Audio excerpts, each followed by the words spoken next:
Ahí estamos.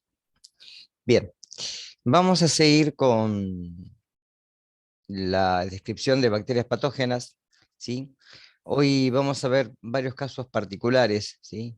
Eh, ya que Escherichia coli trae siempre infecciones, eso márquenlo bien, ¿sí? Son siempre infecciones que algunas sí tienen carácter tóxico, es decir, que algunas van a ser toxoinfecciones, algunas de ellas. Bien, comparto. ¿Se ve el PowerPoint de fondo?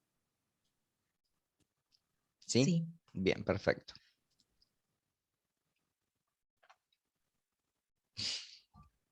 Escherichia coli es un bacilo gram negativo que, bueno, además de que lo podemos encontrar en la naturaleza en forma, digamos, muy particular porque está en el intestino del hombre y los animales, ¿sí? Que puede estar como flora entérica, ¿de acuerdo? Eh, que nos provee ciertos aditamentos para poder favorecer la digestión de los alimentos, ¿sí? A pesar de que en ese lugar, para nosotros, es un comensal que hasta podríamos decir que nos genera ciertos beneficios, fuera del intestino, puede causar infecciones, ¿sí? ¿Qué quiere decir con esto? Que a veces podemos encontrar, ¿sí? En un paciente podemos encontrar una septicemia, es decir, un cuadro generalizado por esta bacteria, porque entró en el torrente circulatorio y genera una sepsis. Eh, o bien, en algunos casos, algunas cepas de Escherichia coli pueden llegar a ser perjudiciales al ser ingeridas con los alimentos, ¿sí? Además, es una bacteria que se va a encontrar en aguas que están contaminadas por materia fecal humana o de animales, vuelvo a repetir, ¿sí? Y también está el caso de manipuladores, es decir, que el riesgo de contraer una cepa patógena de Escherichia coli es bastante alto.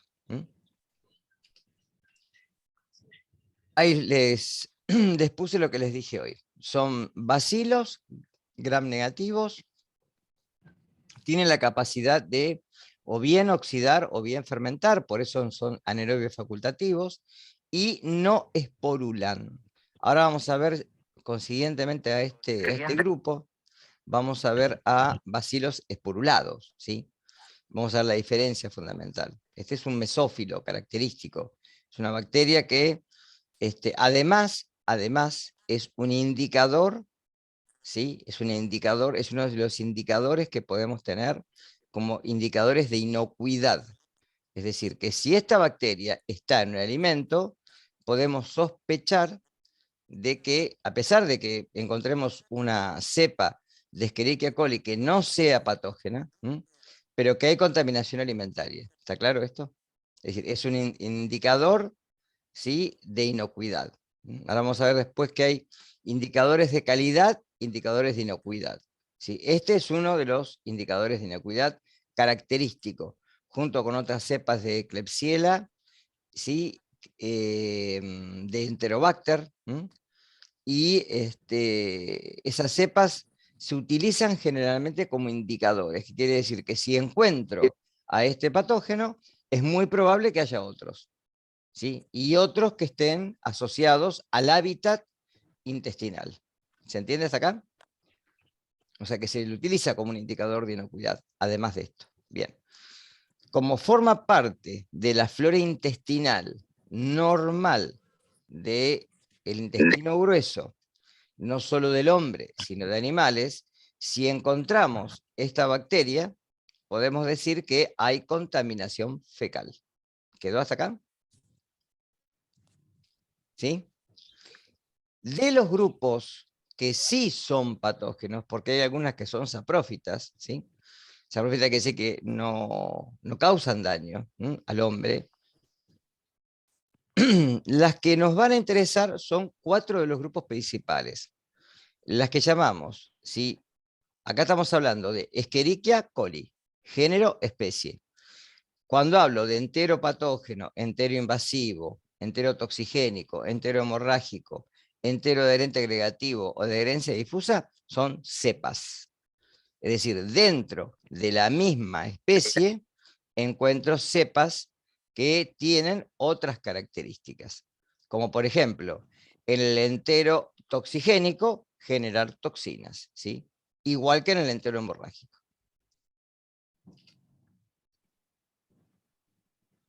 De alguna manera, ¿sí? Estas bacterias, cuando generan infección, ¿sí? Y dependiendo de la cepa, como hay distintos factores, esto ya lo había mencionado ya en capítulos anteriores, de virulencia, es decir, la capacidad que tiene un microorganismo de ser más agresivo que otro de la misma especie, pueden generar estos síndromes, es decir, conjuntos de síntomas, ¿sí? A nivel gastrointestinal, que en algunos casos los podemos tipificar. Es decir, podemos determinar no solo qué es Escherichia coli, sino además, según los antígenos, ya sea somáticos o flagelares, ¿sí? Igual que lo que pasaba con Salmonella, qué tipo de cepa, ¿sí? Tenemos en el escenario. Por ejemplo, es muy común, es muy común en pediatría, ya lo vamos a ver casi al final, cuando encontramos una cepa de Escherichia coli en un infante, en un chico, generalmente en un niño de menos de 5 años, determinar si es enterohemorrágica, porque causa un síndrome muy particular que puede generar una insuficiencia renal aguda, ¿sí? De igual manera, las dosis infectivas tienen que ser altas. Fíjense, 10 a la 5, 10 a la 7. Es decir, al contrario de lo que habíamos visto con Shigella, que solamente con 10 a la 2, con 100 bacterias por gramo de alimento, por mililitro de alimento, ya bastaban.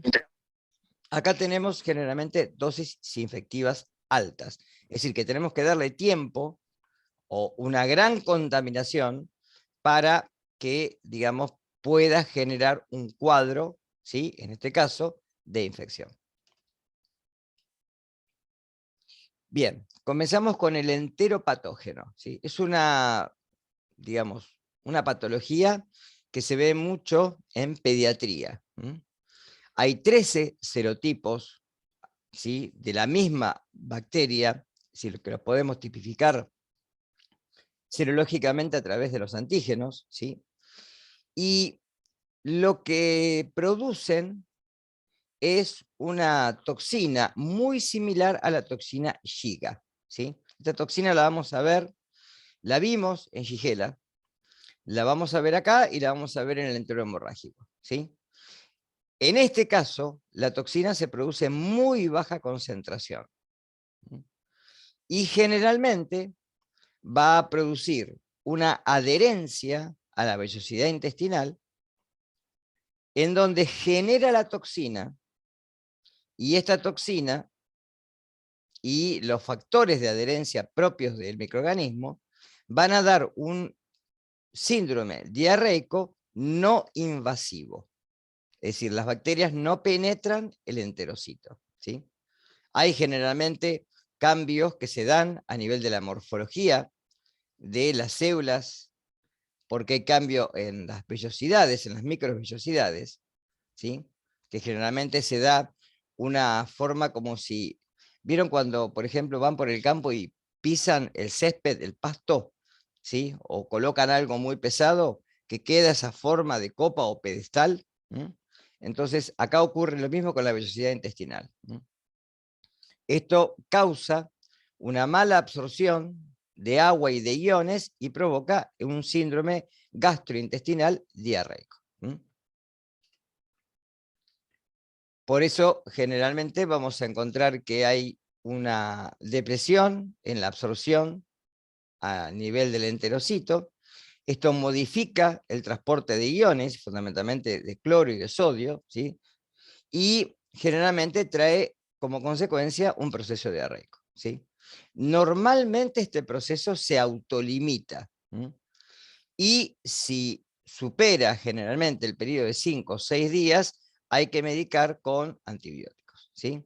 Generalmente, como les dije recién, es un patógeno que se ve mucho en pediatría, generalmente en niños menores de 6 meses, ¿sí? Y cuando las condiciones medioambientales no son generalmente las óptimas, ¿sí? Generalmente, ¿cómo llega la bacteria al alimento? Puede llegar por manipuladores, puede llegar por aguas, ¿sí? que estén contaminadas, por ejemplo, agua de pozo, ¿sí? O bien puede llegar también por utensilios, por contaminación cruzada, etcétera, ¿sí? Enteroinvasivo. Acá tenemos 9 serotipos. Acá generalmente lo que vamos a encontrar es lesión a nivel de las células intestinales, en donde las bacterias penetran los enterocitos, se multiplican en ellas, ¿sí? Pueden ulcerar toda la mucosa intestinal y generalmente acá se ve un síndrome diarreico con presencia ya de leucocitos y generalmente también piocitos. ¿Saben qué son piocitos? ¿O a qué se denomina piocitos?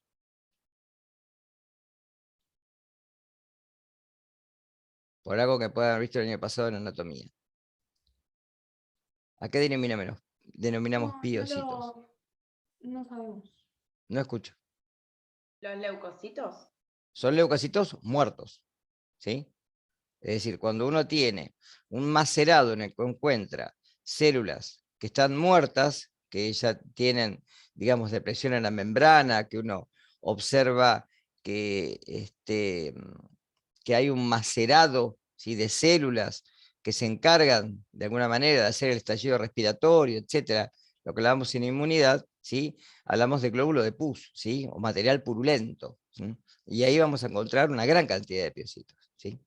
Bien, como signos clínicos, generalmente el periodo de infección, ¿sí? es de una incubación de 12 a 72 horas, donde comienza a haber un proceso diarreico que generalmente es sanguinolento. Generalmente la mucosa intestinal comienza también a eliminarse, y esto va a tener también que ver mucho con la característica de la cepa involucrada, ¿sí? En este tipo de infecciones, ¿sí? generalmente, como les dije recién, la contaminación fecal está dado generalmente por el agua, generalmente por agua. Es digamos, el producto característico que lleva a estas bacterias al alimento, ¿sí? Generalmente se dan en alimentos frescos, ¿sí? que pueden ser carnes o vegetales. Recuerden que la carne también, ¿sí? puede ser un material porque puede haber contaminación con las fecas del animal. Y como medida de control, siempre la cocción, ¿sí? suficiente de los alimentos es el punto crítico de control que generalmente tomamos como de preferencia. En estos casos, en los productos cárnicos, la cocción tiene que ser de alguna manera en la cual el alimento no tenga rastros de materiales crudos, ¿sí? A mí a veces me dicen, bueno, cuando la carne se pide a punto, ¿sí? Generalmente hay todavía restos de, digamos, de sangre del animal. Generalmente la carne se debe consumir bien cocida, ¿sí? Tampoco digamos la carne seca, pero sí bien cocida. Que uno vea en el centro fundamentalmente los productos que ya han tenido un paso de maceración, la carne picada. Entonces, eso generalmente ese producto tiene que estar bien cocido. Y tiene que estar bien cocido no solo en la superficie, sino también en el centro del alimento. ¿Está claro? También recuerden que pueden llegar estas bacterias por contaminación cruzada. Es decir, cuando ya hemos hecho la cocción del alimento y con un implemento o en un lugar donde haya estado algo crudo, ¿sí? tratamos el crudo el cocido con el crudo, ¿sí? Una cuchilla, un lugar donde se coloca el alimento luego de ser haber realizado la cocción, etcétera, ¿sí? Bien, enterotoxigénico. Estas bacterias, ¿sí? Esta cepa de Escherichia coli, producen dos toxinas en el intestino. Por eso hablamos bien de una toxoinfección o toxi-infección, que es lo mismo, ¿sí? Generalmente una vez ingerido el alimento con una dosis alta, como hablamos hoy, ¿sí? Las bacterias ahí se adhieren, ¿sí?, al intestino, a la vejiga intestinal, y ahí generan dos tipos de toxina. Una toxina termolábil y una toxina termoestable, ¿sí? A los fines intestinales, seamos claros, ¿sí? No hay forma de inactivar, ¿sí?, con forma de calor a la toxina que es termolábil, ¿sí? Eso ocurre si nosotros encontramos en el alimento, ¿sí?, toxinas, pero acá, como están en el intestino, no hay forma, ¿sí?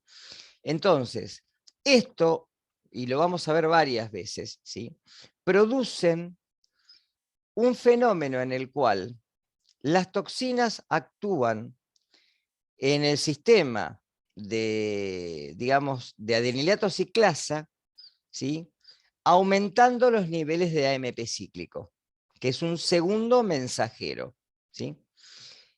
El sistema lo que produce es la apertura de canales de cloro y de sodio, con lo cual se pierde electrolitos a través del intestino, y recuerden que cuando se pierden electrolitos, los iones van solvatados, no están solos, con lo cual salen con agua.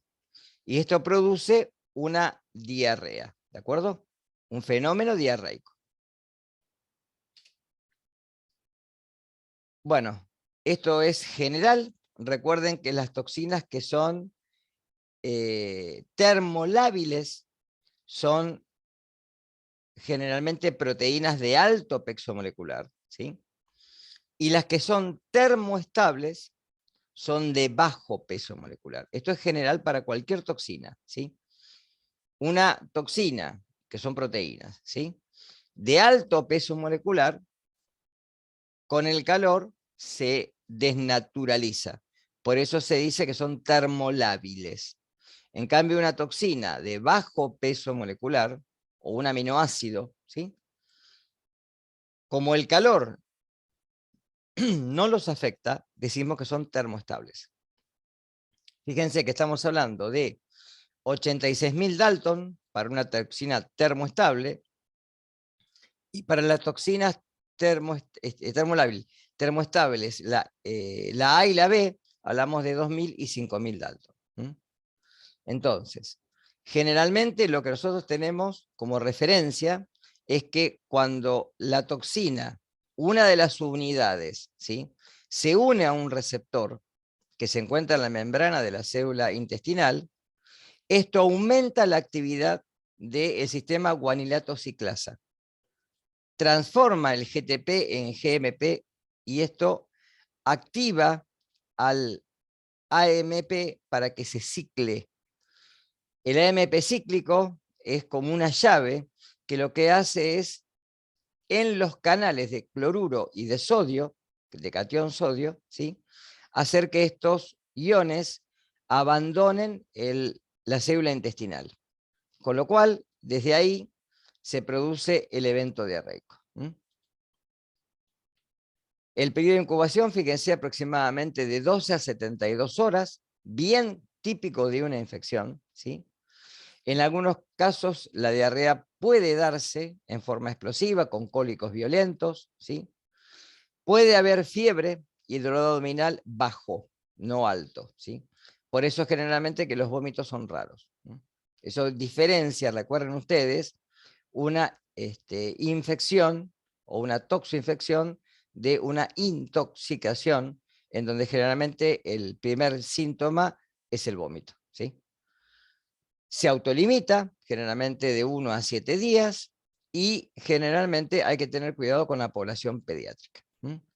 como incidencia de epidemiología es muy típica como diarrea de viajero, ¿sí? Ya que, por ejemplo, en alimentos que se consumen o crudos o pobremente cocidos es donde tenemos generalmente, ¿sí?, este tipo de toxoinfección. Generalmente en alimentos crudos, ¿sí?, y generalmente de origen animal. Como medida de control, generalmente evitar la contaminación por la higiene personal, manipuladores, y evitar las aguas que están contaminadas. Fundamentalmente hacer una buena cocción del alimento y obviamente evitar la contaminación cruzada. Fíjense que los parámetros de control son muy similares. Bien. Y llegamos al entero hemorrágico, ¿sí? En este particular atención.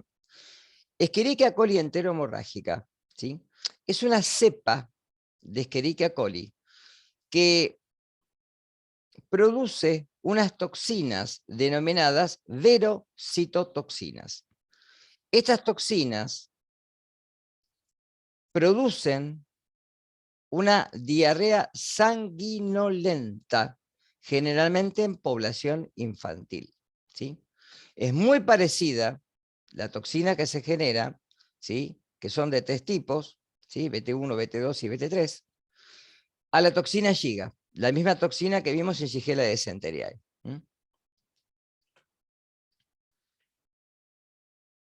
¿Por qué les digo particular? Porque genera una colitis hemorrágica. Este síndrome, que se conoce como síndrome urémico hemolítico, afecta normalmente a niños menores de 5 años. Un minuto.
Perdón, ya volví. Bien, entonces, les decía, este síndrome, ¿por qué se dice síndrome urémico hemolítico? A ver, generalmente son pacientes pediátricos que cuando concurren a la consulta médica, generalmente acá el pediatra, si son niños que todavía utilizan pañales, lo primero que se examina es el pañal, ¿sí?, fundamentalmente por la presencia de sangre. Generalmente Fíjense que es una colitis hemorrágica, ¿m?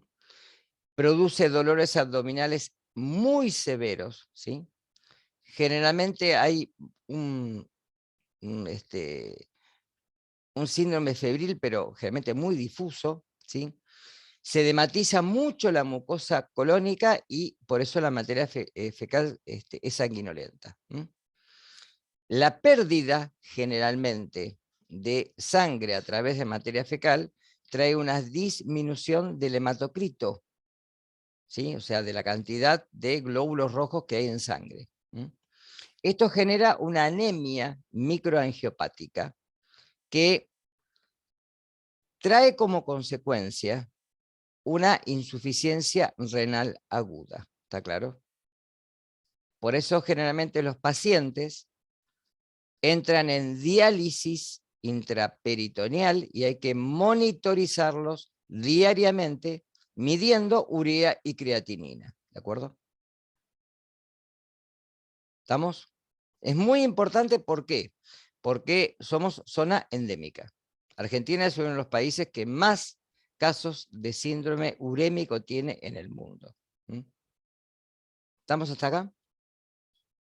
¿Cómo ocurre esto? Las bacterias se adhieren a la velocidad intestinal y desde ahí generan una toxina que atraviesa el intestino y que las toxinas se adhieren a los capilares más íntimos y cuando los glóbulos rojos quieren atravesar esos capilares, actúan como si fuera una gilete, con lo cual cortan la membrana del glóbulo rojo y esto genera hemólisis. De ahí, fundamentalmente, la anemia.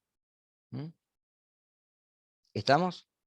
Por eso, anemia hemolítica. De ahí, síndrome urémico hemolítico. ¿Sí? La palabra urea, ustedes recuerden que la urea es un metabolito de síntesis, ¿sí?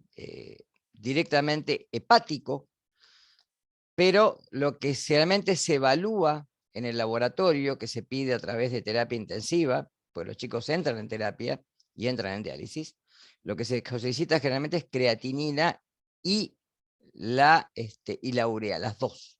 ¿Sí? No porque la urea sea, digamos, el factor preponderante para poder evaluar la insuficiencia renal aguda. El parámetro generalmente es la creatinina, pero se piden las dos. ¿Estamos?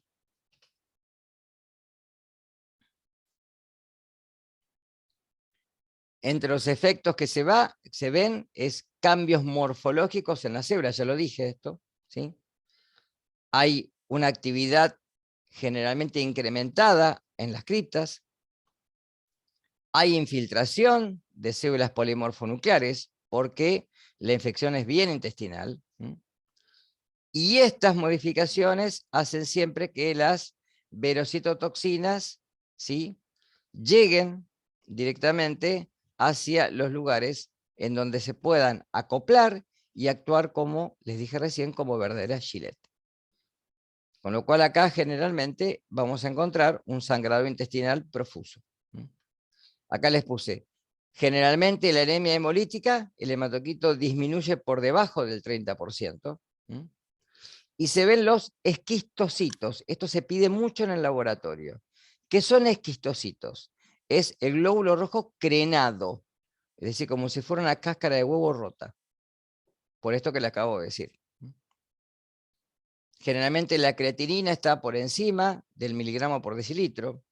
Chicos en terapia que ingresan generalmente a terapia, ingresan con diálisis con 6, 8 miligramos decilitro de creatinina. Generalmente hay un recuento bajo de plaquetas, de ahí la trombocitopenia. Y esto produce un síndrome que, dependiendo, ¿sí?, del individuo, ¿sí?, puede generar secuelas. ¿Sí? La tasa de mortalidad, fíjense que es del 2 al 5%. Y el periodo de incubación es variable. ¿De acuerdo? Acá después tienen dos videos para que los vean, por favor, ¿sí?, van a quedar en la filmina, haciendo clic o copiando y pegando, lo pueden ver en YouTube, ¿sí? Justamente que hablan sobre el síndrome urémico hemolítico. Y estos son resúmenes de lo que vieron recién. Los que los vean. Bien. Cambiemos la información. ¿Se ve Clostridios de fondo? ¿Que cambié la filmina? No, No, todavía no. no. ¿No lo ven? Después tengo que ponerlo de vuelta. No sé por qué pasa esto con el Zoom. Con Meet no pasa eso. Bien. Vamos a ver microorganismos esporulados. ¿Sí? Hasta ahora no vimos ninguno. Las cepas que vimos hasta ahora no esporulaban. ¿Sí? Recuerden que la esporulación es un mecanismo de resistencia microbiana, en este caso bacteriana, en el cual las condiciones del medio ambiente, cuando son hostiles para estos microorganismos que pueden esporular, ¿sí? Lo que hacen es formar una espora, que es un mecanismo de resistencia medioambiental. Cuando las condiciones del medio ambiente, ya sea actividad de agua, pH, condiciones, por ejemplo, de salinidad, etcétera, vuelven otra vez a ser beneficiosas, la célula esporulada vuelve a ser célula vegetativa y es ahí donde aumenta su número, donde se reproduce. ¿Está claro? Por eso la peligrosidad que tienen las esporas, que como están en el alimento, y si yo no mantengo, ¿sí?, las condiciones extremas para que no se puedan reproducir, le doy la posibilidad que vuelvan a célula vegetativa y ahí aumenten su número. ¿Estamos? Bien. Vamos a ver dos tipos de clostridios.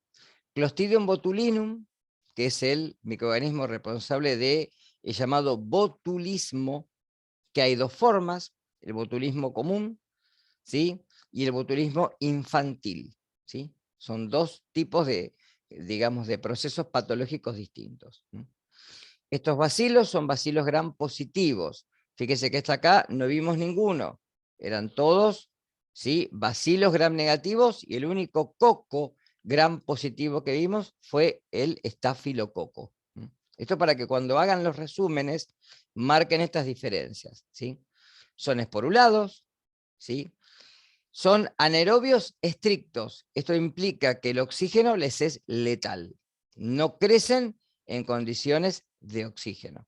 Por eso lo vamos a ver generalmente como un microorganismo que se da en conservas.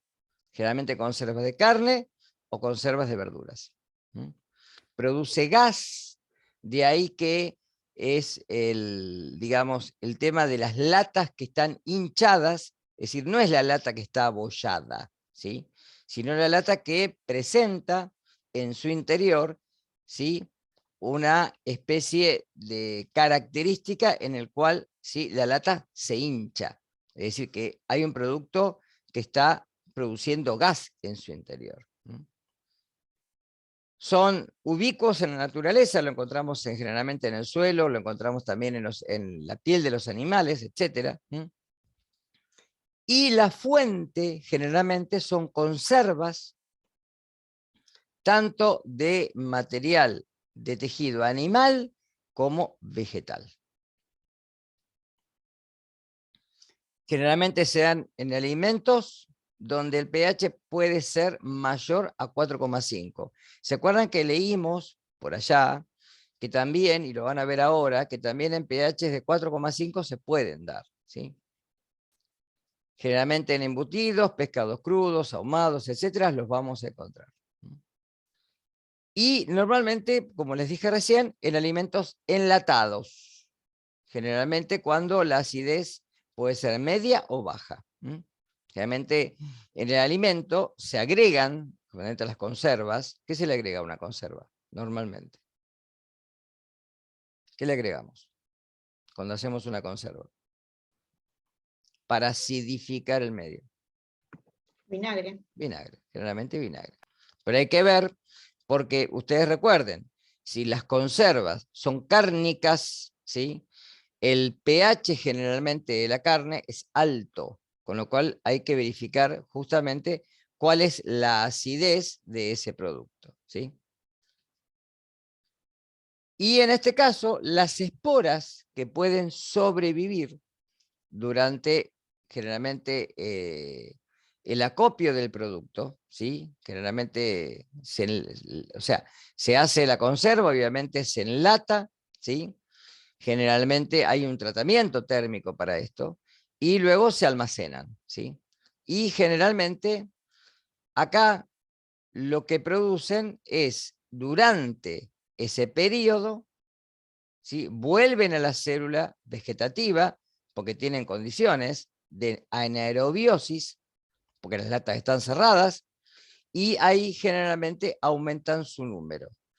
En la fase exponencial producen la toxina. Es decir, que estamos hablando de una intoxicación, propiamente dicha. Distintos tipos de toxina. No importa que se lo sepan de memoria esto, pero recuerden que las toxinas van a depender de, generalmente, el lugar en donde se han encontrado, donde se han aislado. Fíjense, la toxina tipo G en la Argentina, la toxina tipo A generalmente en Estados Unidos, la B en la mayoría de los lugares del mundo, ¿sí? La C y la D no producen botulismo en el hombre, y la E es muy tóxica para el hombre y se aísla en pescados y productos derivados. Dependiendo de la cepa, algunas son más proteolíticas y protefactivas que otras, ¿sí? Generalmente los alimentos que tienen un bajo contenido proteico son las toxinas tipo A y tipo B, las que se producen, y no dan signos de alteración. Y también la concentración de cloruro de sodio puede inhibir el crecimiento de los microorganismos, ¿sí? Actúa como un factor sinérgico. O la presencia, por ejemplo, de nitritos. Recuerden, los nitritos se utilizan como conservantes. Para inhibir generalmente la multiplicación, en un medio necesitamos una concentración alta, ¿sí? Más del 8%. Y como les dije recién, se desarrollan más a pHs, ¿sí? Cercanos a la neutralidad. Pero igual el rango sí lo tenemos, ¿sí? Generalmente un pH por debajo de 4,5, generalmente es imposible el crecimiento. Pero fíjense que ahí yo les saqué de un paper, de un extracto, que se han encontrado que hay cepas que se pueden desarrollar en pHs de 4,5. Esto, bueno, fíjense que dependiendo del pH se puede producir la toxina, dependiendo también de la temperatura. Generalmente a pHs muy alcalinos, pero es raro verlos en conservas, ¿sí? ¿Sí? Es raro el crecimiento. Y generalmente la temperatura a la cual se va a desarrollar, ¿sí? Generalmente son temperaturas no de refrigeración, ¿sí? Como lo vamos a encontrar en cualquier lado, llega a los alimentos generalmente en las verduras fundamentalmente, en las verduras, cuando se recogen del campo y quedan esporas en el vegetal, y esas esporas luego en el alimento vuelven otra vez a la vida vegetativa. Esto más o menos, déjenlo. Quiero llegar directamente a estos más datos. Acá. Características de la intoxicación, ¿sí? Esto es lo más importante. Muy pequeña que sea la cantidad, puede causar directamente en el ser humano la muerte. Por eso el botulismo, ¿sí? Es una patología que generalmente ha sido, digamos, vista en el escenario médico, pero generalmente ya hoy en día es muy raro verlo, ¿sí? Más que todo por los controles de SENASA sobre las conservas. Pero acá hay que tener mucho cuidado con las conservas caseras, con las conservas que no tienen, ¿sí? La regulación de generalmente un organismo de contralor que puede verificar que esas conservas sean seguras. Esta toxina, una vez que entró, ustedes recuerden que acá no estamos ingiriendo al microorganismo que produce la toxina en el intestino. La toxina ya se da en el alimento, preformada en el alimento. Es decir, que lo que ingerimos es directamente es la toxina con los alimentos, ¿sí? Y acá hay una parálisis de los músculos involuntarios. De ahí que se puede dar generalmente un paro cardiorrespiratorio, ¿sí? La toxina se produce durante el crecimiento bacteriano. Por eso les dije que ocurre que cuando las conservas no tienen la suficiente acidez, salinidad, o se acopian a una temperatura inadecuada, yo le estoy dando a la espora ahora la factibilidad de volverse a la célula vegetativa y ahí producir generalmente la toxina en el alimento. Va a depender fundamentalmente de la capacidad de las cepas de poder generar la toxina en el alimento a través de la lisis de generalmente las mismas cepas que vimos recién, ¿sí? Y el efecto generalmente es producir un bloqueo de la liberación de acetilcolina a nivel presináptico. Por eso que puede producir un paro cardiorrespiratorio. Actúa en 3 etapas. La primera etapa se fija a los receptores presinápticos. Esta etapa es reversible con un antisuero antibotulínico. Un suero antibotulínico. Una vez que la toxina hizo la traslocación y se internaliza en las vesículas neuronales, esa etapa es no reversible. Y la etapa lítica es la que da la parálisis, va a afectar generalmente al citoplasma de la célula alrededor del espacio presináptico, y acá es donde la acción generalmente proteolítica inhibe la liberación de acetilcolina. Esto trae la parálisis neuromuscular.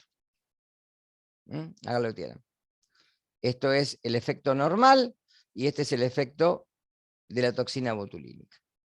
Inhibir fundamentalmente la liberación de acetilcolina, y ahí se inhibe la contracción. Esto trae una parálisis flácida y esto genera, a nivel respiratorio, un paro cardiorrespiratorio. La toxina es estable a pH ácido, es termolábil, y acá quiero hacer una pausa, ¿sí? Porque en algunos autores recomiendan, cuando uno encuentra latas sospechosas de tener toxina botulínica, llevarlas a un calentamiento, someterlas a un calentamiento de 80 grados por 10 minutos, ¿sí? ¿Qué es lo que estaríamos haciendo con esto? Se destruye la toxina. Igual no es recomendable. Latas sospechosas de digamos, de procesos de fermentación interna deben ser directamente descartadas. Analizar, obviamente, si se puede, si existe la toxina, si está la toxina, y directamente eliminarlas. Generalmente en alimentos de alta acidez y de bajo contenido proteico, pueden no ser modificados, pero igual ser tóxicos. Las cepas que son no proteolíticas producen menos alteraciones que las cepas proteolíticas, obviamente. Y la toxina persiste en el alimento, sobre todo si se almacena a baja temperatura. Es inestable a pH mayores a 6,8. La enfermedad es muy rápida, recuerden que es una intoxicación, por eso que de 2, 24 a 36 horas va a depender de la cantidad de toxina ingerida y del estado del individuo. Generalmente lo que trae es una parálisis ocular, donde se puede dar visión doble, sequedad en la boca. Fíjense, todos, digamos, síntomas que se ven bien neurálgicos. Problemas en la deglución y en el habla. Se puede dar constipación y también retención urinaria, fatigas, mareos, náuseas, vómitos, y las parálisis oculares suelen ser el primer síntoma. En las formas graves, lo que les dije recién, se observa parálisis de los músculos respiratorios, y desde ahí que, dependiendo del estado del individuo, ¿sí?, se puede dar la reversibilidad de la patología si se administra el suero antibotulínico rápidamente, y si no, puede ser letal, ¿de acuerdo? Otra versión, botulismo infantil. Acá estamos hablando de una toxoinfección. ¿Cómo se da? Se da generalmente, que ya es muy raro también, cuando se alimenta al infante con miel, generalmente. La miel puede contener esporas de Clostridium botulinum, y al ser ingeridas, porque ¿qué se hace? Generalmente se le pone el chupete en miel y se lo da. Y generalmente por eso el pediatra recomienda que hasta después del año de edad no se le dé miel al infante, ¿sí? Es una infección, ustedes recuerden esto, la otra era una intoxicación, esto es una infección, donde se ingieren las esporas, se multiplican en el intestino y ahí producen una toxina. Por eso hablamos de una toxoinfección. Generalmente se da por el consumo de miel, y como síntomas clínicos, debilidad, falta de reflejo en la succión, ¿sí?, pérdida del control de la posición de la cabeza y pérdida del reflejo de prehensión, ¿sí? ¿Saben qué es eso, no? ¿Vieron cuando el pediatra generalmente hace la revisión de los reflejos del niño? Generalmente le pone el dedo en la mano para que, ¿sí?, haga prehensión. Eso es uno de los reflejos que se buscan, como reflejos motores. ¿Cuáles son las condiciones para que haya un brote? Ya sea generalmente de Clostridium botulinum, estamos hablando, ¿no? Primero, las existencias de esporas, que se pueden dar en alimentos fundamentalmente enlatados, que las esporas puedan germinar y volver a la vida vegetativa, que puedan sobrevivir en el alimento a un tratamiento térmico que sea insuficiente o incorrecto, y que las esporas puedan germinar y multiplicarse generando la toxina en el alimento. Una cocción del alimento insuficiente para inactivar la toxina, cosa que dijimos hoy, la ingestión del alimento que contiene la toxina, y con medidas de prevención, un tratamiento térmico que sea adecuado en productos enlatados, y esto es fundamental, rechazo de latas con gas que presenten cualquier tipo de alteración. Evitar el consumo de alimentos cocidos que no han sido suficientemente calentados, ebullición del alimento por lo menos 15 minutos, no ingerir alimentos crudos ni precocidos que hayan sido mal descongelados, y obviamente evitar la contaminación cruzada. Importante, y para recalcar, rechazar todos los alimentos sospechosos frescos y enlatados que presenten señales de alteración, ¿está? Cuando, de alguna manera, presente cualquier grado de presión en el interior del envase. Esto es principal, ¿eh? Bien, y el otro Clostridio que vamos a ver es Clostridium perfringens, ¿sí? Típico de los rellenos generalmente de carne que se pueden hacer para, sea un pastel de carne o sea para empanadas. Esto es muy típico de una cocción que se hace para una cena o para un almuerzo, donde se deja el alimento enfriar a temperatura ambiente en recipientes, ¿sí?, con un volumen en el cual el centro del alimento tiene mayor temperatura que toda la periferia del mismo. ¿Está claro esto? Pues yo le decía colocarlo generalmente en bandejas con muy poco espesor, y que así el enfriamiento se hace en forma homogénea, y llevarlo directamente a cámara o a cámara frigorífica o a heladera, ¿sí?, para un enfriamiento rápido. También es un bacilo gram negativo, esporula. Generalmente las esporas, generalmente uno puede ver que son centrales o subterminales. Se pueden encontrar como bacilos o diplobacilos, como parejas, no tienen cilios, son inmóviles, y algunas cepas pueden poseer cápsula. Generalmente hay una producción de ácidos que generalmente se da en el alimento, y eso puede dar algún signo a veces de alteración, pero es raro. Tipos de toxina, hay varias: alfa, beta, epsilon y iota, ¿sí? Dependiendo de la cepa es la toxina que se produce. Fíjense, por ejemplo, la cepa A produce solamente la toxina alfa. La cepa B produce la alfa, la beta y la epsilon, etc. Va a depender del tipo de la cepa, la toxina que se produce. Generalmente, en condiciones de cultivo, ¿sí?, la temperatura que vamos a encontrar, dependiendo de la cepa, es de 45 grados centígrados. Ustedes recuerden que los microorganismos que son esporulados, ¿sí?, para poder hacerlos crecer, generalmente necesitamos condiciones medioambientales mucho más restringidas que a los que son aerobios. Entonces acá generalmente necesitamos medios de cultivo que sean para anaerobios. Esos son los rangos de temperatura para cada una de las cepas.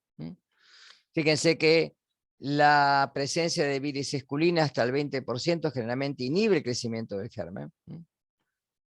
Y la presencia de cloruro de sodio, sí, generalmente se inhibe totalmente cuando es del 6,5%, alta. Es un anaerobio estricto, y el anhídrido carbónico, el dióxido de carbono, favorece fundamentalmente el desarrollo. Tolera concentraciones de oxígeno bajas en medios de cultivo. Y tiene un rápido metabolismo y crecimiento. Actividad de agua generalmente la mínima es 0,94. El agregado de nitrito de sodio y cloruro de sodio puede inhibir el crecimiento. Y generalmente se los puede recuperar si los alimentos han sido conservados en frío, en donde disminuye el número de células viables. En forma indirecta, ¿sí?, generalmente generan exotoxinas. Una exotoxina alfa, que es una lecitinasa, y una hemolicina. También se puede ver en medio con yema de huevo, ¿sí?, opalescencia en el medio de cultivo, y también hemólisis en glóbulos rojos de carnero. ¿Sí? Las toxinas que produce, la alfa es una fosfolipasa C, actúa también como hemolicina y también es mionecrótica. La beta es un polipéptido de alto peso molecular. Y la epsilon y la iota actúan como protoxinas. Se activan, fíjense, por sistemas proteolíticos. Tripsina, que aparece como uno de los factores a través de las secreciones pancreáticas, ¿sí?, y es donde las toxinas aumentan la permeabilidad capital. La cepa de tipo A generalmente es la mayor responsable de los brotes de toxoinfección alimentaria. ¿Sí? Generalmente acá el proceso es que se ingiere un gran número de células vegetativas, por eso hablamos de una toxoinfección, y acá es por una en el intestino, y en donde ahí liberan la toxina. En el fenómeno de esporulación produce la liberación de la toxina. La toxina generalmente son polipéptidos de alto peso molecular, y lo que produce es un proceso diarreico. Es citotóxica, se une generalmente a la célula entérica, y acá produce la liberación de iones de sodio y de cloro, y también puede producir la inhibición de la absorción de glucosa a través del intestino. La dosis mínima efectiva, fíjense que tiene que ser alta, estamos hablando de 10 a la 6 a 10 a la 8 células. Una incubación, un periodo de incubación que está entre las 6 y 8 horas, es decir, fíjense que no es tan rápido como una intoxicación, y está intermedio de una infección pura. Y la toxina se libera cuando el microorganismo en el intestino esporula. Es decir, nosotros lo que ingerimos son las células viables. en el alimento. Generalmente se da un síndrome de dolor abdominal y diarrea profusa. No hay vómitos ni fiebre, por eso fíjense que es una toxinfección. Y a veces hay excepciones en personas que tienen el sistema inmune inmunosuprimido. Es autolimitante.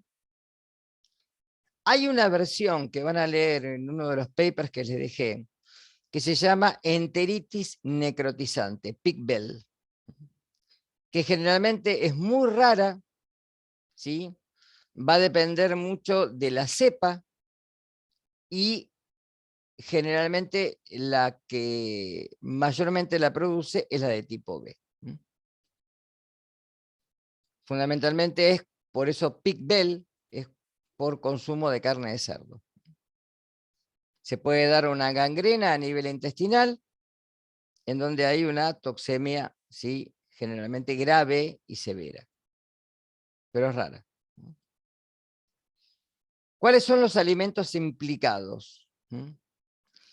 Como estas bacterias generalmente las vamos a encontrar en el intestino del hombre y animales y en el suelo, generalmente es un microorganismo muy ubicuo en la naturaleza y que puede perdurar en el alimento durante mucho tiempo. Por eso la carne tiene que tener una adecuada cocción y generalmente prepararlos en lugares en donde después se puedan refrigerar rápidamente, luego de hacer la cocción del alimento. Acá está, refrigerar rápidamente el alimento ya procesados, generalmente prepararlos en cantidades necesarias, que es lo que a veces no se hace, y luego calentarlos rápidamente para que las células no tengan la posibilidad de esporular. Y obviamente educar a los manipuladores en este tipo de procesos. Bien, y vamos con las últimas, que son dos. ¿Se ve el PowerPoint de fondo? Sí. Bien, vamos con Bacillus cereus. Acá vamos a ver dos síndromes. Un síndrome emético, es decir, que se produce en vómitos, una intoxicación propiamente dicha, y un síndrome diarreico, una toxoinfección, que va a depender fundamentalmente del proceso de elaboración del alimento y de la posibilidad de que encontremos estas bacterias en forma libre del alimento, generalmente cuando la cocción es inadecuada o cuando se deja el alimento a temperatura ambiente durante mucho tiempo. Características. Bacillus cereus también son bacilos gram positivos, esporulados, igual que los anteriores, ¿sí?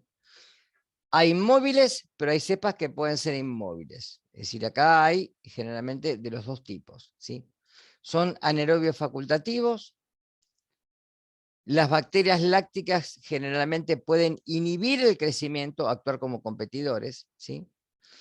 El pH al cual se desarrolla generalmente está dentro de la neutralidad, tiene un rango un poquito más amplio de 5 a 8,8, pero generalmente son neutrófilos, ¿sí? Y la temperatura de crecimiento es bien de un termótrofo, de 30 a 40 grados centígrados, con un rango de 4 a 55.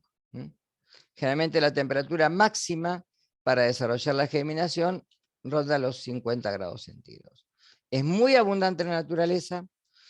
Está muy asociado a alimentos elaborados con arroz, ¿sí? Es generalmente el caso típico del arroz precocido que luego se deja a temperatura ambiente y en donde se le da la posibilidad de que las células se puedan multiplicar.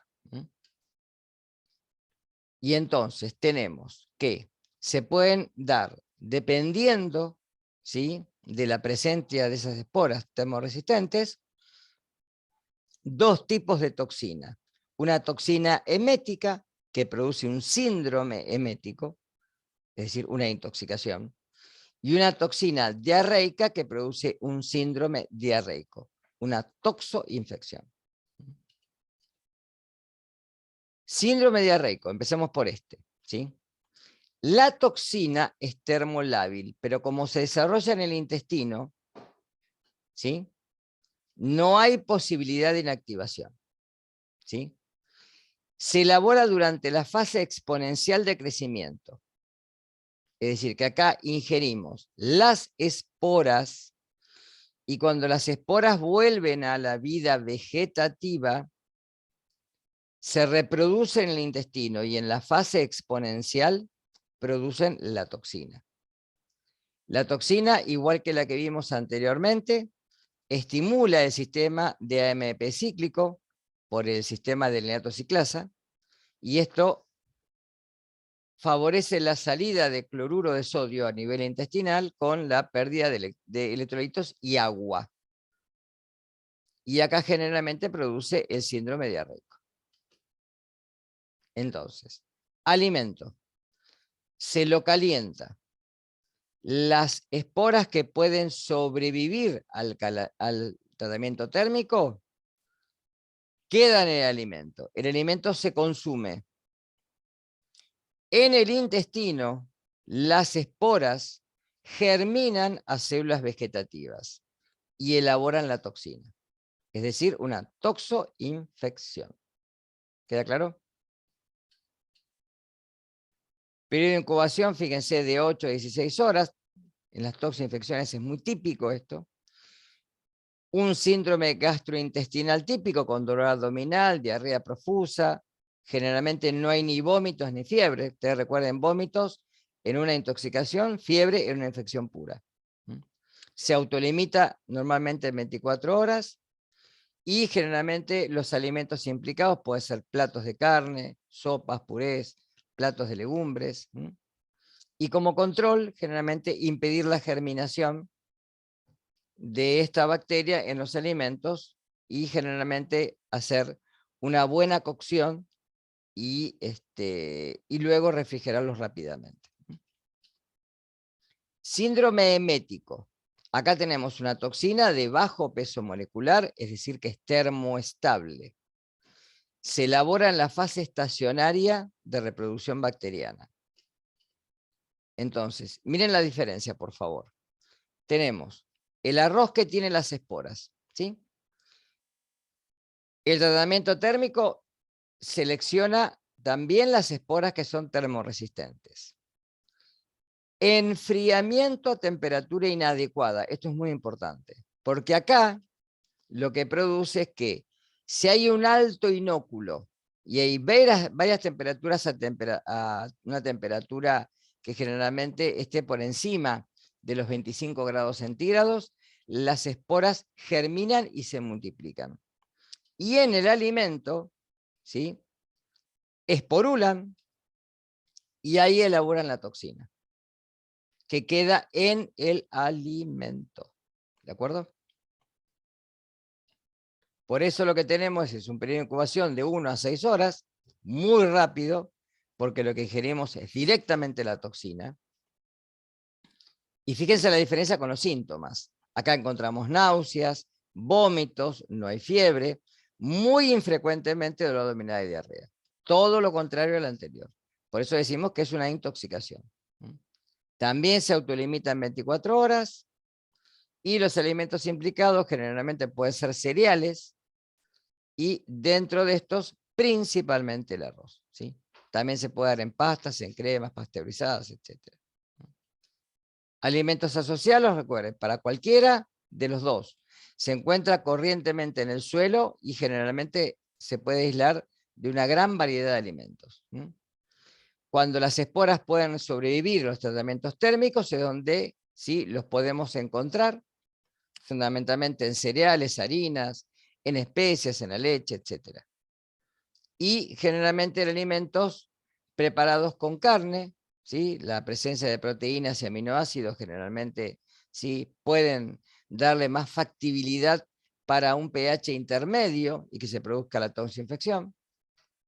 Y generalmente el arroz frito, que se hace la cocción y se deja la preparación, ¿sí?, y luego se lo recalienta, es generalmente el principal responsable de la intoxicación o síndrome emético. ¿De acuerdo? Como medida de prevención, el arroz debe hervirse en pequeñas porciones y luego almacenarse, ¿sí?, bajo refrigeración, y esto generalmente después, ¿sí?, realizar la cocción adecuada o el calentamiento adecuado antes de servir la porción. Por eso después de hervirse, se debe conservar por lo menos a 65 grados. ¿Sí? Y si no, se tiene que enfriar rápidamente. El arroz cocido generalmente no debe almacenarse, fíjense que ya se los dije esto, a temperaturas que estén entre 15 y 50 grados centígrados.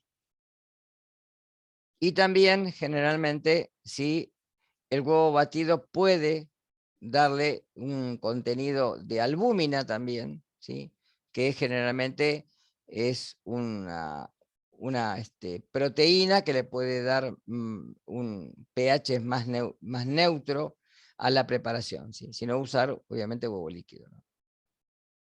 Y por eso siempre refrigerar los alimentos por debajo de los 8 grados centígrados por lo menos. Riesgo, alto recuento de microorganismos, la toxina ya preformada y como mecanismo de control, evitar la germinación, prevenir la multiplicación, y acá tienen un cuadro que resume las dos toxinas, la toxina diarreica y la toxina emética. ¿Sí? Bueno, por hoy hasta acá.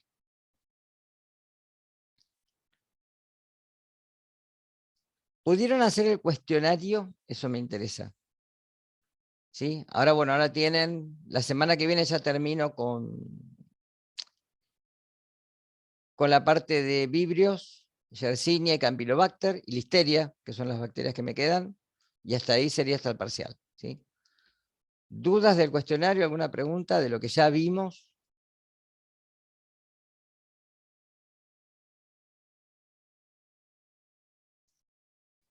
Vayan estudiando por partes, viene que son muchos nombres, generalmente los síndromes son parecidos, pero siempre tienen alguna diferenciación en cuanto a no solo a la sintomatología, sino a la dosis infectiva, etc. Busquen esas diferencias cuando estudian.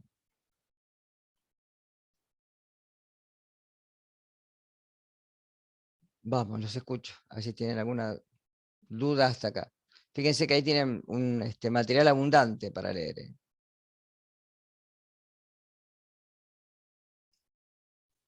Profe, Sí, viste que vos o sea, de cada bacteria que estamos analizando ahora, la única información que había subido era, bueno, los mismos power que sí, explicás en la clase, más los papers. los papers de eso que habían hecho no me sale no me sale la palabra, pero que habían hecho Sí, un como una prueba, estudio, digamos. sí, Esos estudios. Nos guiamos de eso nomás. sí, de los papers guíense de las características generales, no se estudian todo el paper. Claro, sí, los síntomas que Sí, sí, generaba toda y la todo parte, eso. digamos, estadística. Siempre en un paper de este tipo lo que tienen que leer es la introducción, ¿sí? Y luego las conclusiones, porque ahí generalmente les dan características o pistas del estudio digamos, del microorganismo en sí, ¿sí? Pero fíjense que ahí en los papers les dice, por ejemplo, Staphylococcus aureus es un coco gram positivo, no esporulado, inmóvil, etcétera, que se presenta en forma de racimos, de ahí la palabra estáfilo, ¿sí?, que puede generar infecciones en el hombre, o en este caso una intoxicación alimentaria, que es la diferenciación, porque Staphylococcus aureus es un microorganismo que puede causar infecciones, septicemias, ¿sí?, abscesos, forúnculos, etc. Eso, digamos, a nivel epitelial y a nivel sistémico. Pero a nosotros nos importa solamente la intoxicación alimentaria que produce, nada más. ¿Tá? Estamos que la toxina es termoestable, que el germen es termolábil, o sea, la cocción elimina al microorganismo, pero no a la toxina. Entonces, si le damos tiempo, lugar y el efecto para que se produzca la toxina, vamos a tener toxina preformada en el alimento. ¿Tá? Entonces, sepa diferenciar una intoxicación de una toxoinfección. Porque una toxoinfección uno ingiere las bacterias, ¿sí?, en su estado esporulado o en su estado vegetativo. Y en el intestino produce la toxina. ¿No? Vayan guiándose, en los powers hay mucha información, ¿sí? porque yo he sacado esto de los libros y desde ahí, pero hay cosas que yo les digo, no se estudian los pHs, sino los rangos fundamentalmente. Fíjense que la mayoría están dentro de neutrofilia, ¿sí? Hay casos muy particulares, por ejemplo, con actividades de agua, que Staphylococcus aureus se desarrolla en actividades de agua hasta 0,86, pero las demás bacterias tienen actividad de aguas muy altas, ¿no? De 0,95 hacia arriba, ¿no? Vayan guiándose por el cuestionario, por las preguntas del cuestionario, fundamentalmente. Porque eso los va a Profe, en guiar el después tema para el parcial y para el final, sí. de las paredes de las células gram positivas y negativas, Sí. una duda, que la bacteria tiene o células gram positivas o negativas, ¿no tiene las dos? Las dos tienen pared, Claro, pero por ejemplo cuando se hace la coloración, sí. ahí se distinguen las gram positivas y las gram negativas. Claro, es decir, la coloración está basada en las características morfológicas de la pared, morfológicas y bioquímicas, ¿sí? ¿Por qué? Porque, por ejemplo, una célula gram positiva tiene una pared mucho más gruesa, es decir, en espacio, y además tiene la presencia de ácidos teicoicos y lipoteicoicos que refuerzan la estructura de la pared. Esto hace de que el colorante primario penetre en la célula, pero que el decolorante, la solución mordente en realidad es para sellar, ¿sí?, los poros de la pared, fundamentalmente, y para que el decolorante que pueda penetrar, ¿sí?, en este caso, no sea, ¿sí?, en las células gram positivas el factor de decoloración. Justamente, ¿sí?, si vos haces una decoloración de 15 segundos, en las células gram positivas con una pared que está, digamos, morfológicamente, ¿sí?, no alterada, porque en células viejas o en células, por ejemplo, de cultivos viejos o células que ya, digamos, tienen mucho tiempo en un cultivo, vas a encontrar todas gram negativas, ¿sí? Pero acá si la pared está bien constituida, la decoloración no hace efecto. Entonces, esas células, ¿sí?, resisten la decoloración y quedan, ¿sí?, azules violáceas. Las células gram negativas, como tienen una pared mucho más laxa, mucho más finita, ¿sí?, y tienen membrana externa, que es una membrana, ¿sí?, lipídico-proteica, cuando vos agregás el decolorante puede penetrar adentro de la célula, barrer el colorante primario, y por eso necesitas un colorante de contraste, porque si no esa célula no la ves. De ahí que se le agrega fucsina o safranina, ¿sí?, para poder ver a las células gram negativas que quedan un color fucsia o rojizo. ¿Quedó claro? ¿Sí?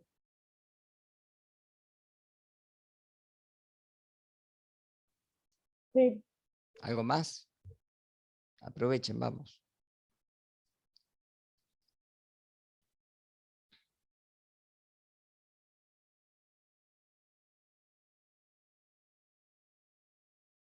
después de cuáles son las funciones del plásmido. De los plásmidos.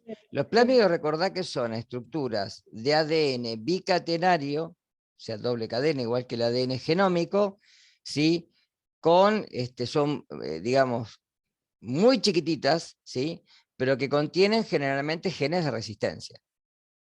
Por ejemplo, cuando hablamos de genes de resistencia a los antibióticos, ¿sí?, justamente los plásmidos contienen estos genes de resistencia. Entonces, son elementos facultativos, no constitutivos. Algunas cepas los tienen, otras no. Pero las cepas que los tienen son las que generalmente nos causan, ¿sí?, mayor dolor de cabeza cuando hay que medicar a un paciente con antibióticos, por ejemplo. Pero es ADN bicatenario, o sea, doble cadena circular. Y son chiquitos, o sea, no tienen nada que ver en espacio conjuntamente con, o sea, lo que es el genoma bacteriano, que es un solo cromosoma circular, también bicatenario, que contiene todos los genes bacterianos. Por eso acá se habla de ADN extracromosómico, cuando hablamos de plásmidos.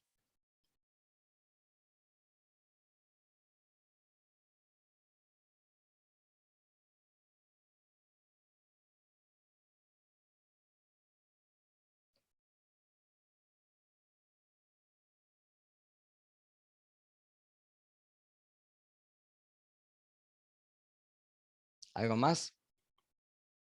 Bien, recuerden colocar el presente, por favor, ¿sí? No se olviden. Y bueno, nos vemos la semana que viene. Después tenemos una semana de finales, si no, yo no me equivoco, ¿no? Está bien. En el medio. Bueno. Y no me acuerdo, a ver. Profe, la Creo que semana la que semana viene. La que viene viene no es- de final. Ah, la que viene es semana de finales. No. Está bien. Está bien. Y una pregunta, profe, ¿vamos Sí. a tener clase de repaso? Y vamos a ver si, yo creo que sí, vamos a ver cómo llegamos con los tiempos, ¿sí? Porque que me queda una sola clase para dar. Lo que me acuerdo cuando estaba puesto, ¿cuándo está puesto el parcial? Que está el cronograma. El 30 de mayo. O sea, sí, tendríamos la clase del 23. Por eso nos queda el y ya 23, después- el 23 para cerrar y hacer repaso, sí. Y el 30 es el parcial, ¿está bien? Sí. Sí, porque lo que me queda es muy poquito y hay cosas que se las voy a dar así como para que, digamos, tengan un conocimiento general. Porque, por ejemplo, Vibrio cholerae, que es el agente del cólera, ¿sí? Es una patología que todavía sigue subsistiendo en el planeta, pero son casos muy particulares. Pero sí, bueno, el 23, o sea, yo recomiendo que para el 23 tengan el material ya leído, Claro, claro. Bueno, buenísimo. ¿está claro? Para poder hacer preguntas ahí. ¿Sí? Bueno, voy a parar la grabación y nos veremos